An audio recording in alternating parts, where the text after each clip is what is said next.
When you think of para, think of an arrow.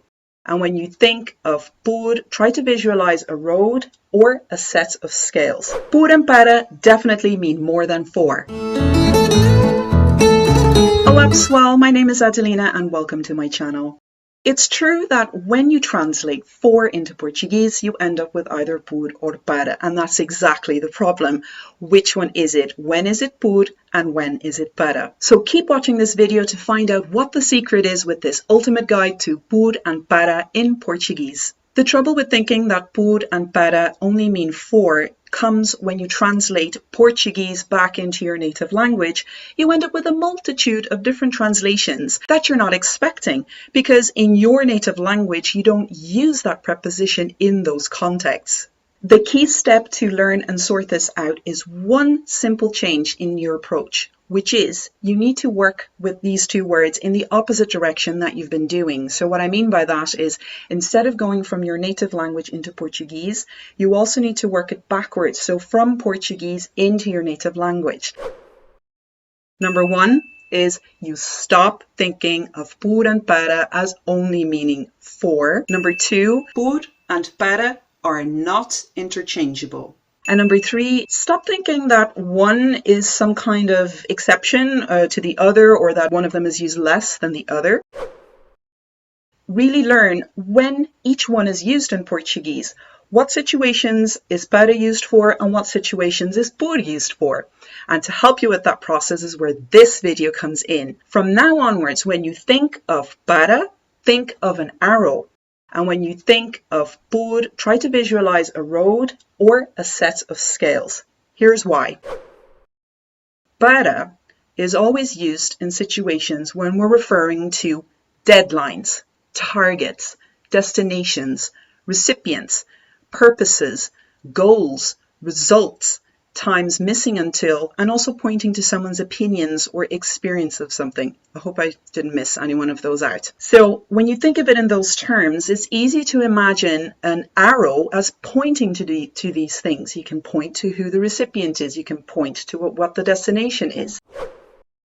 Para onde vais? Para onde vais? Vou para casa. Vou para casa. Vou para casa. Do you see where I'm going with this? We can do the same thing with por by imagining our road or scales.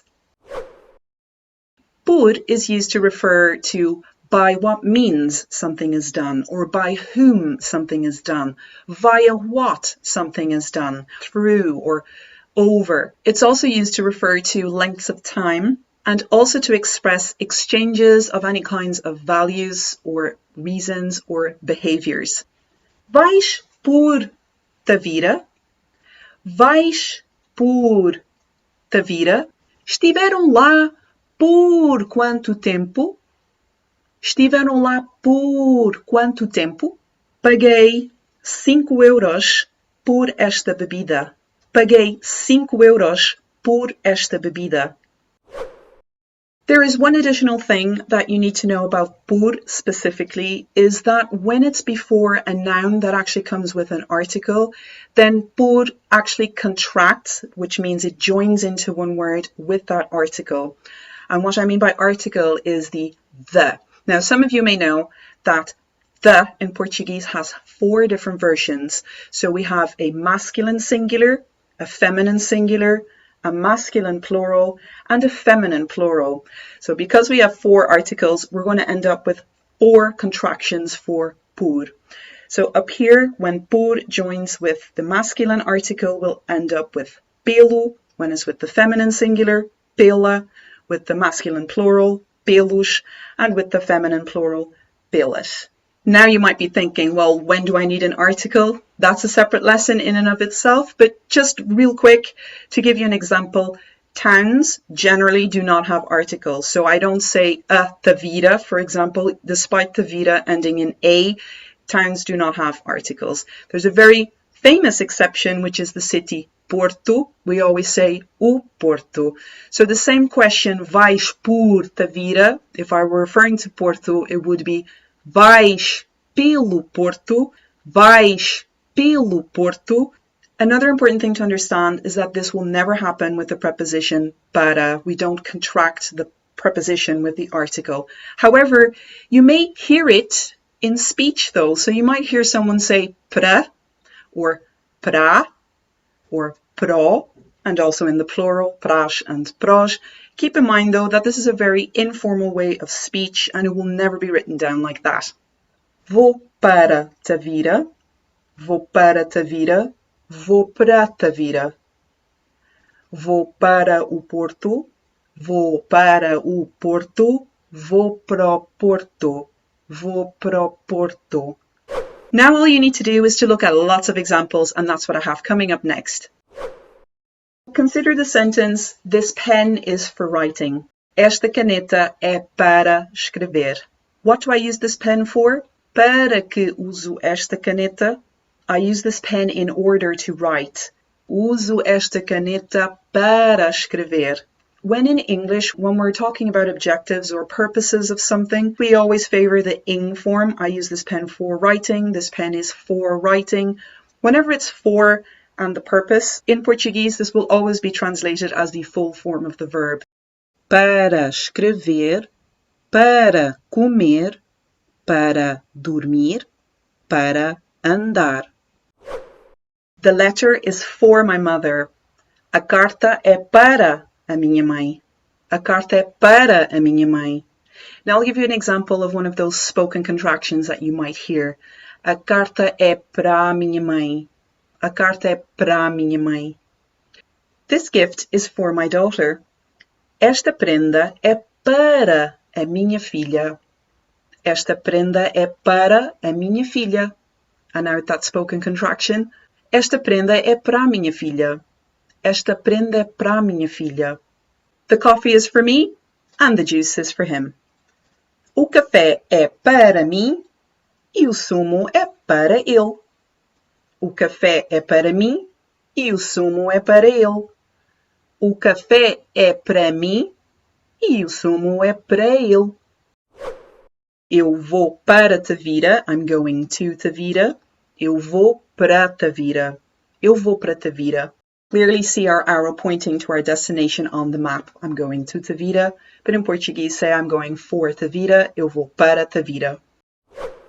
Now, in terms of directions, it's the same thing again. We can also imagine our arrow pointing to a certain direction. Vamos para cima. Vamos para baixo. Vamos para a esquerda. Vamos para a direita. We can also use this to literally say if someone is pointing in a particular direction. She is pointing at the window. We say she's pointing for the window.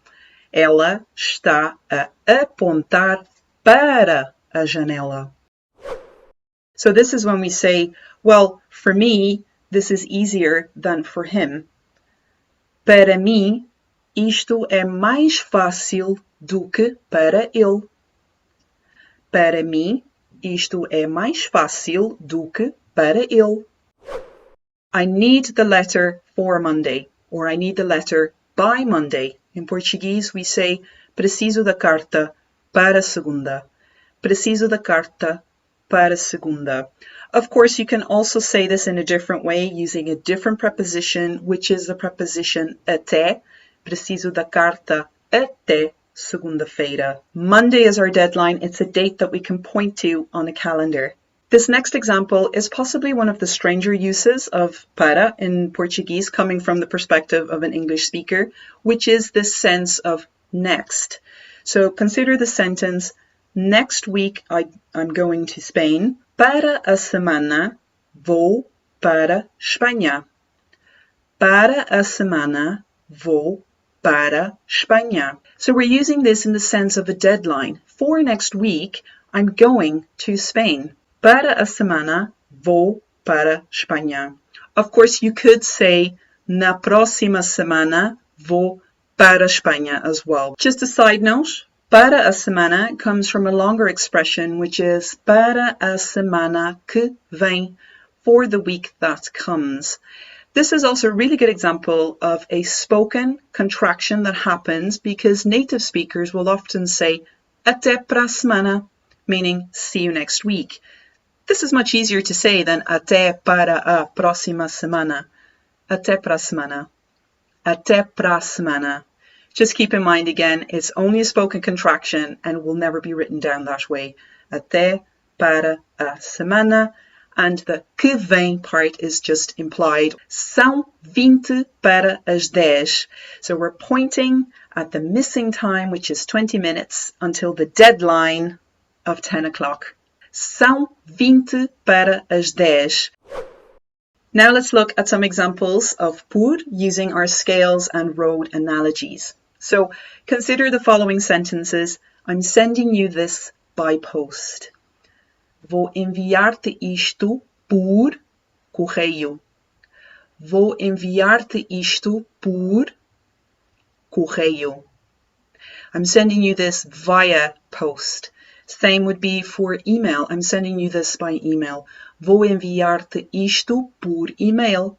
Or I'll speak to you over the phone or via the phone. Eu falo contigo por telefone. Ou falo com ele por telefone. Via the phone, I'm going to speak to you. Easy to imagine our road as a path or a means by which something is going to happen. In this case, the post or the email or the phone. The length of time or duration of something. This is even easier to imagine because time is usually represented by a timeline, which has a beginning and an end.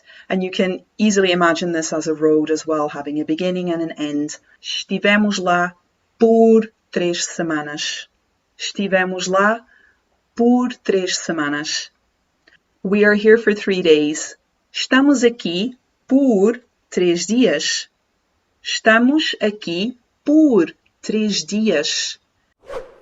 Remember that por can be contracted, right? So we can have pelo, pela, pelos, and pelas when it's before a noun that has an article. Aside from lengths of time, por can also be used for approximate times. So if I say the party is going to start around 4 o'clock, in Portuguese I would say a festa começa pelas 4 horas. A festa começa pelas 4 horas. A festa começa pelas 4 horas. In a different example, I'm going to visit my family around Christmas, or I'm going to visit my family for Christmas. Vou visitar a minha família pelo Natal. Vou visitar a minha família pelo Natal. Vou visitar a minha família pelo Natal. A feminine example could be for Easter. Easter is feminine. Pela Páscoa. Vou visitar a minha família pela Páscoa. So I talked about this earlier on in the video that towns do not have articles. Vou por Tavira, but there was a very famous exception. Vou pelo Porto. I'm going via Porto or through Porto. But now let's look at the same kind of context but with different words. This could be I'm going via the bridge or I'm going over the bridge. Bridge is ponte in Portuguese, and it's not immediately obvious that this is a feminine word because it ends in E. So it is feminine, a ponte, and of course if I say I'm going via the bridge, por and a will go into pela. Vou pela ponte. Vou pela ponte. And now with our analogies, it becomes clear that I can't say vou para a ponte, because para would mean I'm going to the bridge. That's my final stop. That's my destination. I'm stopping on the bridge for some reason. Another example, I'm passing by the shop. Vou passar pelo supermercado. He passed by me, but he didn't see me. Ele passou por mim, mas não me viu. Ele passou por mim, mas não me viu. Now, with our passive voice, this means that we use por whenever we refer to something having been done by someone else. This is always por. Esta pintura foi feita por ele. Este vestido foi feito pela minha mãe. Este vestido foi feito pela minha mãe. Alright, so up until now we've been doing por as a road or a path or a means by which, but now we're going to imagine and visualize our scales. And this comes up when we're referring to exchanges specifically. So we use por for any kind of exchange in values or behaviors or reasons. The scales are to represent equivalency between two things. Obrigado pela sua visita. So our first example is in the sense of per. We always use por. Think of percentage. In Portuguese is por cento. It's actually written separately in Portuguese. So por cento, per 100%. Temos 30% de desconto. We have a 30% discount. 30% de desconto. I paid €5 for this drink. Paguei €5 por esta bebida. Our next examples of por are when we use por in the sense of why, for what, and because. For what reason didn't you come yesterday? Por que razão não vieste ontem? Of course, you could also just say why. Por que não vieste ontem? Why didn't you come yesterday? The difference is in the way it's written. When it's together, porque, it means why, and when it's separate, it becomes for what. When you have the for what context, there will always be a noun after it. Por que razão? Por que razão não vieste ontem? So in the sense of because, perhaps you have heard phrases like por isso or por causa de. Por isso can also signify so, therefore, that's why, that's the reason, due, etc. I didn't go because of that, or I didn't go for this reason. Não fui por isso, or por isto. I didn't go because of the weather. Não fui por causa do tempo. Não fui pelo tempo. And two things can be true at once. I didn't go to Ireland for the weather, and I didn't go because of the weather. Não fui à Irlanda pelo tempo, e não fui à Irlanda por causa do tempo. And last but not least, we have the most confusing use of por, which is in the sense of instead of or on behalf of. So it's very different me saying fiz este bolo para ti than me saying fiz este bolo por ti. So the first one indicates that it was a gift. I made the cake for you, para, our arrow. And in the second example, eu fiz este bolo por ti. I did it because of you or instead of you, on your behalf, because for some reason you weren't able to. My hope with this ultimate guide to por and para is that you have a more crystal clear view or idea of when each one is used. You now should be able to tell more easily that vou por-te a vida is not the same as vou para-te a vida. Eu fiz este bolo por ti is not the same as eu fiz este bolo para ti. And also saying vou correr 3 vezes por semana is not the same as vou correr para a semana. Let me know if you found this guide helpful, and if you liked it, please consider giving it a thumbs up and sharing it to your friends. Also, if you're up for it, please try my quiz video to test your knowledge out and see if this technique works for you. And I'll see you in the next video.